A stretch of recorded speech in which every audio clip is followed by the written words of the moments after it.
Hello, today we're going to be talking about COPD, otherwise known as chronic obstructive pulmonary disease. So what is COPD and how do we diagnose it? COPD is caused by airway inflammation, which leads to a narrowing of the airways and destruction of alveoli. And alveoli are little sacs within the lungs that help gas exchange. And so there is an example in this picture down here of a healthy alveoli and then alveoli in a person who has COPD, or here it says emphysema. They're kind of interchangeable terms. And the intact little pores kind of looks like grapes. Those little sacs help with the gas exchange, so bringing oxygen in, removing CO2 or carbon dioxide, whereas with the membrane being degraded and not as intact, there's a difficulty in gas exchange, so more CO2 or carbon dioxide gets held on to and less oxygen gets pulled into the system. And so COPD also leads to reduced airflow and decreased gas exchange in the lungs.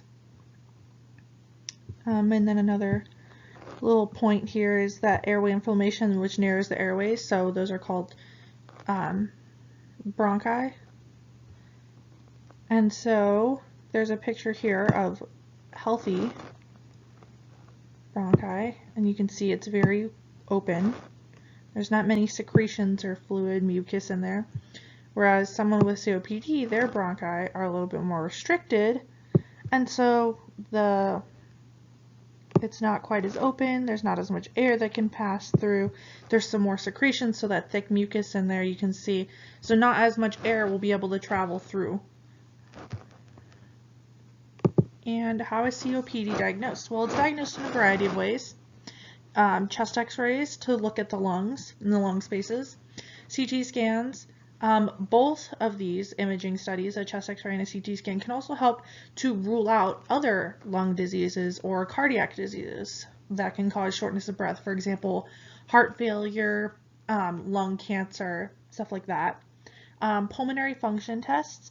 These just look at the amount of air movement while you inhale and you exhale, and they help to determine whether enough oxygen is being delivered to the blood. So some examples are like a 6-minute walk test, looking at your oxygen saturation, things like that. And then there are arterial blood gases, which is just a blood draw that measures the amount of oxygen and CO2 or carbon dioxide exchange within the blood.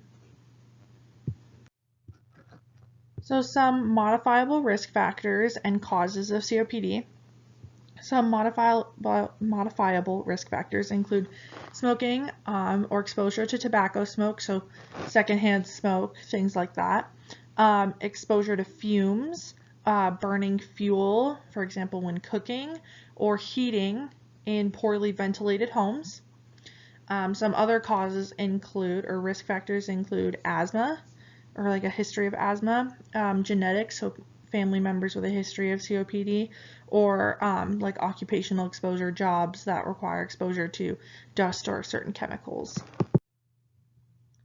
And there are some treatment options. So one of the big treatment options includes quitting tobacco use, so stop smoking, which is a lot easier said than done. So working on progressively discontinuing tobacco use, or if you're unable to, you can always talk to your doctor to find and discuss other ways to quit. There are also a variety of medications. So the most common are bronchodilators and steroids. Bronchodilators work to open those constricted airways to allow better air movement, and steroids help to reduce that inflammation so that it can keep those airways open. Or there's combination inhalers, which is both the bronchodilators and inhaled steroids, so you can have both of the effects. Some other treatment options include oxygen therapy, so supplemental oxygen. And some examples can be like people who wear oxygen and carry around the tank with them. It's just because there's not enough oxygen in the blood, so we're trying to supplement and get some more into the bloodstream and the blood supply. And then in severe cases, surgery on the lungs. For example, a lung transplant. And then some diet modifications. So for people with COPD, you want to increase fiber intake, roughly 20 to 30 grams a day, and you can always check this by looking at like food labels, or increasing certain foods such as nuts, seeds, fruits, and vegetables in your diet. Eating adequate protein, so fish, poultry, nuts, eggs. These help to strengthen the muscles around your chest and your lungs to help you breathe better.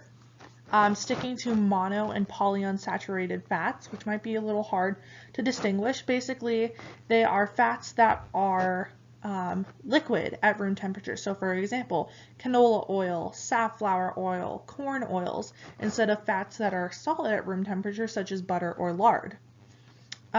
Resting before eating meals can help, as well as eating 4 to 6 small meals a day instead of 3 big meals, just because digestion is really hard on the body, and also the work of breathing while you're trying to eat can be really tiring too, so eating smaller meals more often can be a little bit more beneficial than eating big meals less times a day. And then there are some references.